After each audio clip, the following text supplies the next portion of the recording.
보기 싫은 사람을 대하는 가장 쉬운 방법. 보기 싫은 사람을 마주할 때 사람들은 보통 세 가지 반응을 한다.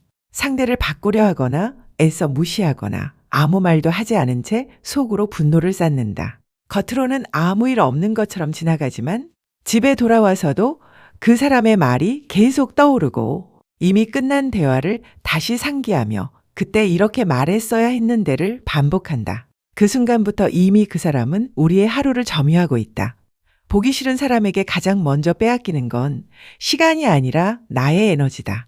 그래서 중요한 건 그 사람을 이기려 하지 않는 것이다. 많은 사람들이 착각한다. 상대의 무례함에 논리적으로 대응하면 내가 지는 건 아니라고. 끝까지 말로 밀어붙이면 최소한 얕보이진 않는다고. 하지만 현실은 다르다. 이기려 드는 순간 상대는 이미 당신의 중심 안으로 들어온다. 감정이 섞이기 시작하고 말의 톤이 올라가고 표정의 온도가 실린다. 그때부터 싸움은 시작된다. 비록 겉으로는 조용해 보여도 속에서는 이미 진이 빠지고 있다. 보기 싫은 사람을 대할 때 가장 먼저 해야 할 일은 상대를 분석하지 않는 것이다. 왜 저 사람은 저럴까? 원래 성격이 저런 걸까? 나한테만 저러는 건가? 이 질문들이 시작되는 순간 감정이 요동친다. 이유를 찾는다는 건 이해하려는 것이 아니라 계속 생각하겠다는 선언에 가깝다. 그래서 필요한 태도는 아주 단순하다. 그 사람의 행동을 사실로만 받아들이는 것이다. 저 사람은 무례하다.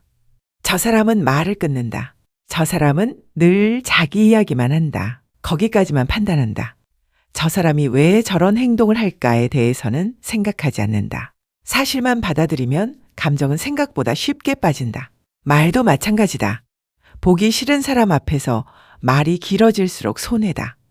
설명하지 말고 설득하지 말고 이해시키려 들지 말아야 한다. 말은 짧게 필요한 정보만 전달하고 감정은 싣지 않는다. 표정에도 온도를 싣지 않는다.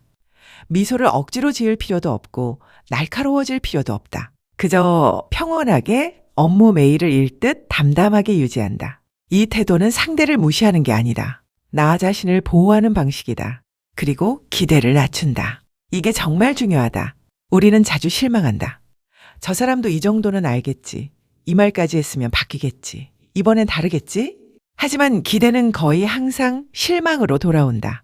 기대가 높을수록 상대의 행동 하나하나에 마음이 흔들린다.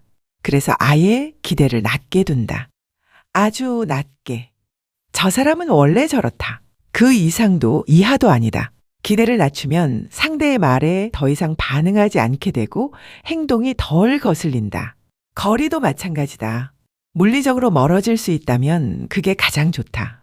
하지만 현실은 그렇지 않은 경우가 많다. 같은 직장, 같은 팀, 같은 공간, 피할 수 없는 관계. 그럴 땐 심리적으로 선을 긋는다. 모든 말에 반응하지 않고 모든 태도에 의미를 부여하지 않는다. 저 사람이 기분 나쁘게 말해도 저 사람은 원래 저런 말투구나 생각하며 더 이상 깊게 생각하지 않는다. 의도를 추측하지 않는다. 숨은 뜻을 캐내지 않는다. 그것이 보기 싫은 사람에게 감정을 소비하지 않고 나의 품격을 지키며 생활하는 방법이다.